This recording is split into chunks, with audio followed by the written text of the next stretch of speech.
plotted out chronologically, but God is not plotted out chronologically. And being completely sufficient, being all blessed and happy and without any need in himself, with nothing that he requires to add to him or to complete him, God didn't need to create the world. There was nothing that he could make that would make God more, that would add to the character of God, that would benefit him. There was no reason why he needed to create the universe. All that we know is this, that when it pleased God, for reasons that pleased God, he determined to create in the beginning, not the beginning of God, but in the beginning of time, he determined to create the heavens and the earth, as we read in Genesis chapter 1. And then, when God begins to create, what marvelous things he flings out of his hands. He creates galaxies and heavens and solar systems and constellations and groups the galaxies together in great super galaxies. And then in one particular galaxy, in one solar system, on one planet in particular that exists, he fills it with all the marvels that he could come up with. All these marvels of creatures, flying creatures and swimming creatures, with warm, humid air and ice caps and summer breezes and green grass and trees and tropical flowers and great eagles and little lizards and every other type of creature that you could imagine. Everything. God fills this one orb with a great number of astonishing creatures. And then in the center of all of the creation that he makes, God creates one special creation.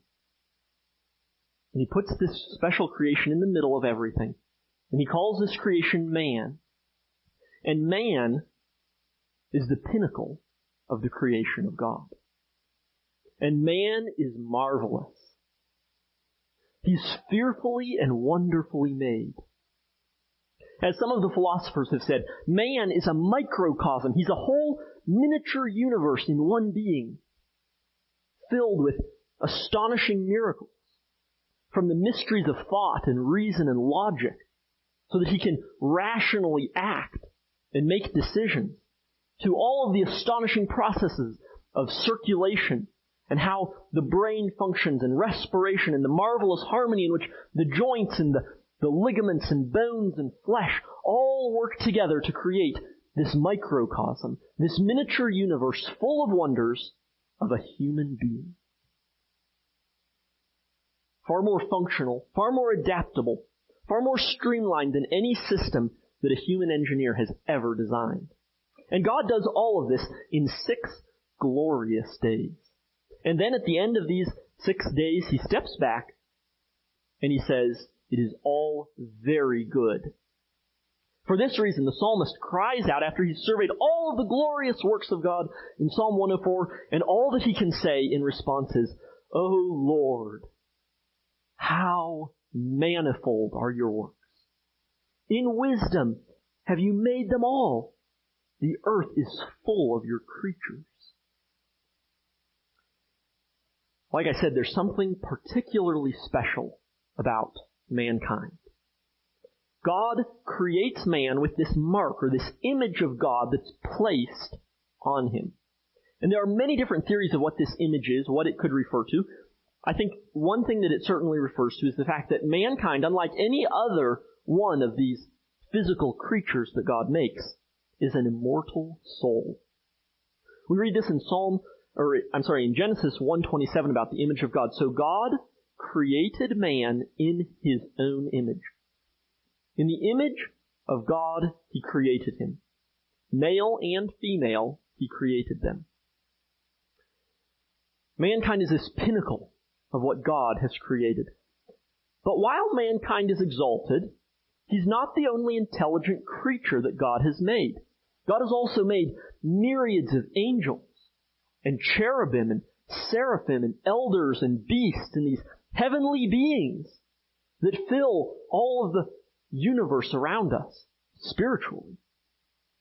So that all of God's creation, from the tiniest microscopic bacteria to the smallest insects, to the fish and the birds and the beasts of the field, to mankind, and then to the spirits and the angels and the cherubim and the seraphim and the beasts and the elders, all of these creations of God result in the praise and glory of God. That's why the psalmist said in Psalm 8, 3 through 9, "When I look at your heavens, the work of your fingers, the moon and the stars which you have set in place, what is man that you are mindful of him, and the son of man that you care for him? Yet you have made him a little lower than the heavenly beings and crowned him with glory and honor. You have given him dominion over the works of your hands. You have put all things under his feet, all sheep and oxen and also the beasts of the field, the birds of the heavens and the fish of the sea, whatever passes along the paths of the seas. O Lord, our Lord, how majestic is your name in all the earth." Now, one of the great debates that philosophers have been debating for a long time is between these two different concepts, empiricism and innatism. And there have been many books published. Many philosophers have spent their lives studying this great question between these two different philosophies. And I want to explain what these are. Empiricism is an idea that says we gain knowledge through our experiences. That's the basic summary of empiricism. We gain knowledge through the experiences that we go through. And that's the way that we gain knowledge. So in other words, the human mind is like a blank slate. Empiricists refer to this concept as the tabula rasa, which simply means a blank slate. And they say, you come into the world with nothing on your mind. It's completely blank. There's nothing that you know, nothing that you've experienced, and therefore you have no ideas, no knowledge whatsoever. You are a blank slate. And then there's the other concept known as innatism. Innatism is the idea that the human mind is not a blank slate. Instead, there are certain ideas, and they are built into the programming of the human mind, even before it's shaped by experiences. So we have these two different methods, these two different ways of explaining how we know things. Empiricism and innatism. And the Bible teaches the concept of innatism. It teaches that humanity knows already that there is a God. You don't have to go through experiences to eventually find out and discover the knowledge of God, because the soul bears the image and the mark of God. So it's not a process where you gradually gain enough knowledge to eventually come to this realization that there's a God. You know innately that there's a God.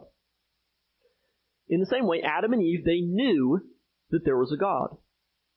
But otherwise, Adam and Eve, they did not have any predisposition in one direction or another. God created Adam and Eve, and He put them in a place called the Garden of Eden. And then in this place, He told them that they were to love Him, and they enjoyed this relationship with Him. And He also told them of what they should not do, and the choice was left to them to do or not to do.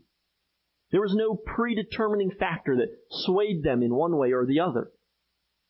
They had the knowledge of God, but otherwise, their mind did not have a predisposition in one way or the other.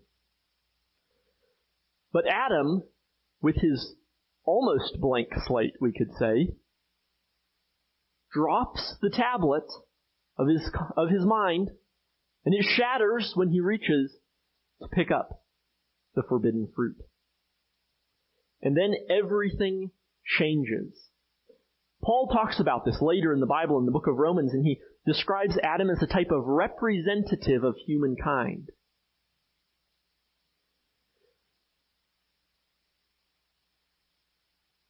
Paul says it this way: the judgment following one trespass brought condemnation. Because of one man's trespass, death reigned through that one man. One trespass led to condemnation for all men. By the one man's disobedience, the many were made sinners. And so this concept that Adam acts as a representative for us, and that through his disobedience, the slate of the human mind is suddenly marred, this is a concept that Paul refers to, and we often refer to it as a concept known as federal headship. And I know that's a fancy word for it. You don't have to use those words to describe it. But it's this idea that Adam is our representative. He's our head. He's the person that we all come from, but not only in the sense of literally in our genealogy, but also in the sense of morally. He represented us. And when he dropped the tablet, it cracked. And we're all living with the consequences of that. And so suddenly mankind, who is designed to worship and serve and love and enjoy God, is marred. God creates this pinnacle of his creation, humanity. And it's ruined. It's not able to enjoy fellowship with God like it was designed. In place of love, we have hatred and envy and division. And that division displaces harmony, and beauty is marred by distortion. And mankind, even though he was created for God, because Adam drops the tablet of the mind, humanity constantly chooses evil, constantly chooses sin. He knows about God, but he doesn't choose God. Now, this is not to say that God completely ends all of his good gifts to humans. Some of the pagan philosophers were regarded by their societies as models of virtue. They had some degree of care for others. In some sense, they lived selfless lives. They looked to outsiders as if they were making ideal choices and virtuous decisions. And we can't deny the fact that God spared them from some of the corruption that was around them. But even though their moral characters looked like they were virtuous, they were not acceptable in the sight of God. It was not a true virtue that held merit with God. They still failed to attain the righteousness of God. So just in the same way that natural philosophy, as we learned last week, natural philosophy is unable to reach through and explain the metaphysical. In the same way, human virtue is unable to reach through and actually be truly virtuous. And so mankind goes on falling deeper and deeper into this cesspool of sin and disobedience, and it's marked by greater depravity and more horrific evil, so that the Garden of Eden is replaced by scenes of war and destruction and oppression and cruelty. The knowledge of God is the only thing that's able to stop this headlong descent into depravity. But as the history goes on, the knowledge of God seems to be disappearing in the world. Less and less do people even think about this God. It's almost as if it looks like God's light in the world is going to be entirely quenched. But God's working during this time, and in the prophet Moses, he sends the law. This law contains hope, it contains promises, and it also offers a way of reconciliation with God. And here's the way that it does it. Through strict obedience and perfection. Sinai signals to humans that God is willing to be reconciled with mankind. And it promises heaven in exchange for perfect obedience. Those who obey all the laws and the regulations of God will receive blessings. And those who fail in the slightest way are going to be cursed. Every disobedience will receive a vengeful judgment. Moses summarized it this way: "But if you will not obey the voice of the Lord, your God, or be careful to do all his commandments and his statutes that I command you today, then all these curses shall come upon you and overtake you. The Lord will send on you curses, confusion, and frustration in all that you undertake to do until you are destroyed and perish quickly on account of the evil of your deeds, because you have forsaken me." So we finally have a path to God through strict obedience. But mankind, even when he reaches for that, is he able to do it? Can he, by some Herculean effort, grab onto the law of God and pull himself up to heaven? No, he's not able to. Even the law is not able to bring men up because we don't have the perfection that God requires. And so instead of that, we live in this world of brokenness. Brokenness all around it. And we've experienced it. The Bible tells us about it. We know that it's true in our own lives. Our own experience teaches us that we're trapped, unable to escape from what is profane and worldly and sinful. We don't have it in ourselves to reach up and pull ourselves up from this condition that we find ourselves in. We're without hope, languishing in the world, miserable without God, daily coming closer to the end of life, daily coming closer to the falls, the rapids, until eventually, without any hope in us, we go over the brink, and then there's nothing left for us to expect except a certain accounting at the hands of a God who is so dreadfully pure that even the angels are not pure in His sight. This is a miserable condition, and this is the condition that mankind finds himself in. It is man's disease. Like I said, the great problem with natural philosophy is that it's never able to reach up and explain God to us. Standing on earth, the philosopher is trying to reach heaven on his own, and he can never succeed at that. We have to have God intervening in the world through the Bible to tell us who He is. And the human plight is the same way. We can never, through our own actions, our own works, be so righteous, so holy, that we actually attain to God. We're unable to gain reconciliation with God. Our slate is broken. We are marred from the beginning, and nothing that we can do is able to change that. But it's almost as if, as we are at the very edge of the brink, right about to go over the falls, God reaches down in mercy again. Remember, He reaches down to us to give us the Bible, to explain who He is. And then we find ourselves in this miserable disease, and God reaches down and gives us hope. God reveals Himself to humanity again. He goes into the world. He sends into the world a go-between, a mediator. Someone to heal this astonishing breach between heaven and earth. To fix the brokenness. And to make mankind right with God. So who is this man that God sends as a mediator between this great breach? Well, he's a man who is described as going about doing good. And he shows God's love to the world. He's a man. He's made out of muscles and bones and flesh and tendons.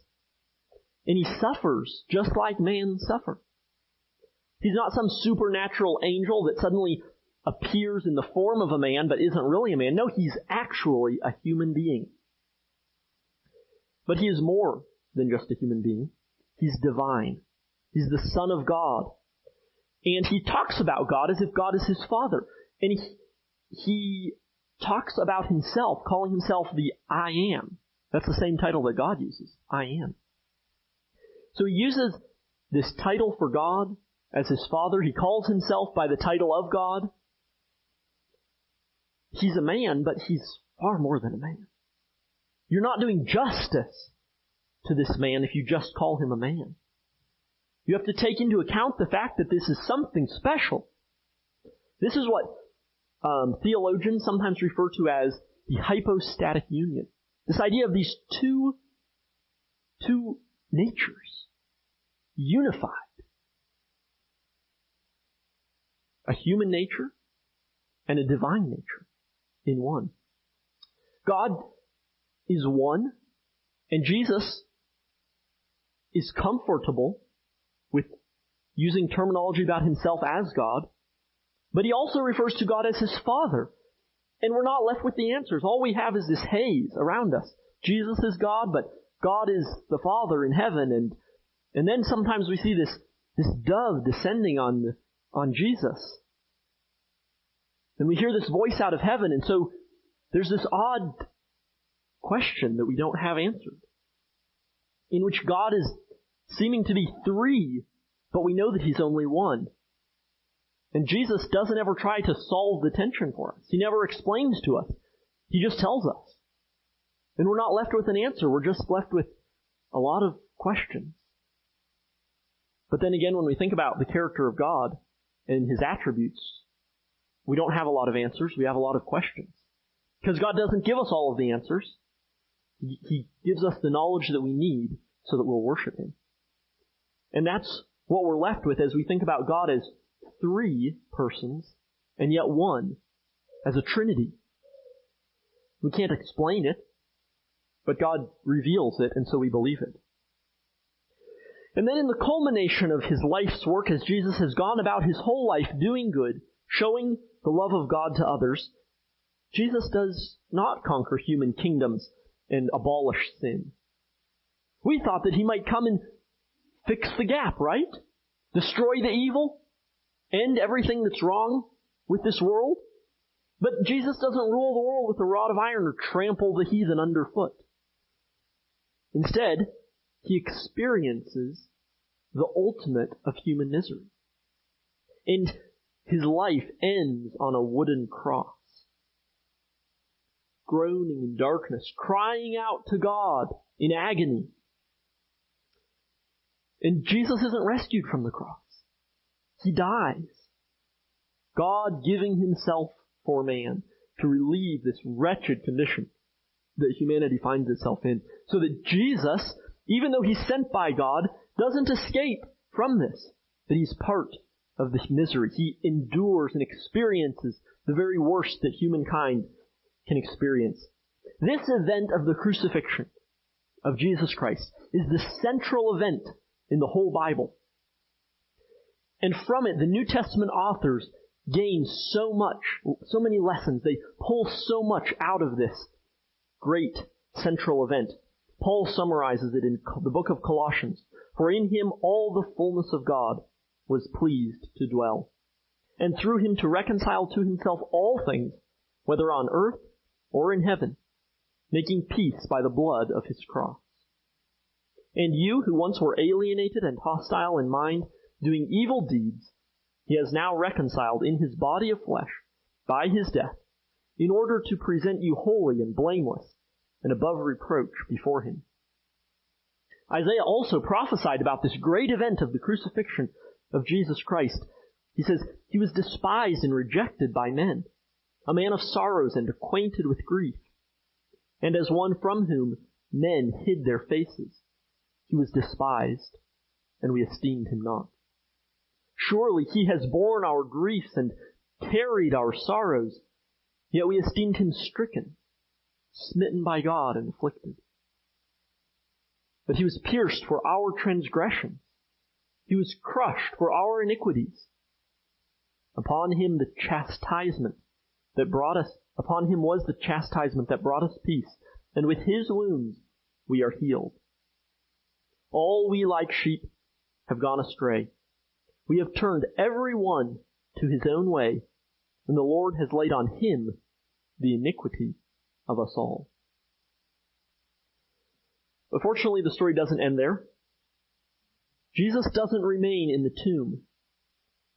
The women go to the tomb, and they find it empty.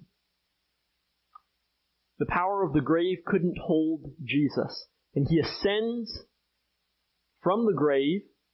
He tells His disciples to spread this good news of God reaching out and sending a mediator into the world to heal the breach, to stand in the chasm between God and man. He says to His disciples, go out and spread this good news through all the world.